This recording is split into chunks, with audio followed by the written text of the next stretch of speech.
Details surrounding the heist and sabotage operation in the heart of Imperium's capital system of 1DQ1 TAC A have been emerging, as it becomes evident that trillions have been lost to this audacious act of theft and sabotage. Beyond the theft, the Imperium leadership were shocked to discover that the perpetrator had made use of his administrative rights within the first Imperial Palace Keepstar to disable all support systems for the vast cloning center housed within. Dedicated to storing tens of thousands of Capsuleer jump clones, the facility's stocks suffered immense damage. While many could be salvaged, rumors are circulating that many were irretrievably lost in the process. Imperium leader Ashar Elias identified a long-term Imperium member known by the nickname J. Amazingness as the perpetrator. While unclear on his motives, former comrades singled him out on public communication forums in connection to this highly destructive act. After carrying out the heist, J. Amazingness left the Imperium and joined the Pandemic Legion Alliance. It is unclear if Pandemic Legion were involved in any way with the theft, or if they simply welcomed Jay into their organization along with his newfound wealth. Perhaps to further torment his former friends and partners, Jay has uploaded recordings of the system logs generated during the heist, thereby exposing the full extent of the damage he had inflicted upon the Imperium.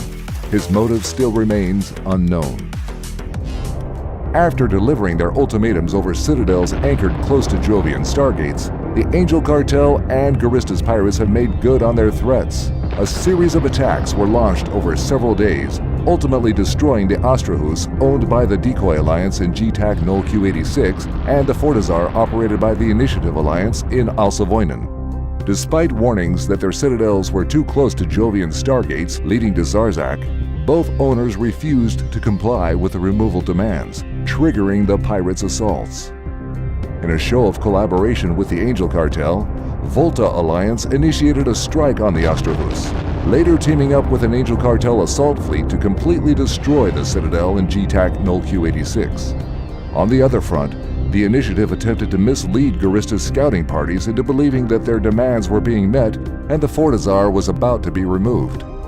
However, following the failure to fool the Garistas, the Initiative faced a first wave of Garistas attacks a few hours after the 24-hour deadline passed.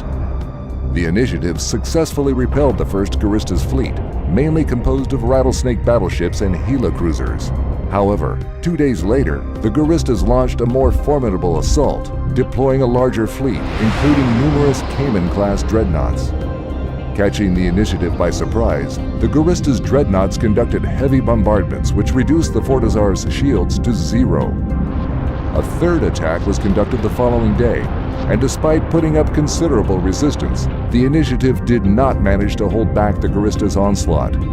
Taking multiple hits during the engagement, the Fortizar armor was wiped out just before the defense fleet could destroy enough Garistas dreadnoughts, triggering hull reinforcement for several days.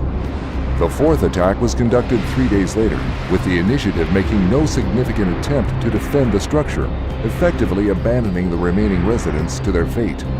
Again, the Garistas deployed a large dreadnought and battleship fleet. The Garistas were assisted by pirate Capsuleers and quickly tore through the Fortizar hull, causing the Citadel to detonate in a titanic flash of energy. This is Alton Hovery, reporting for The Scope.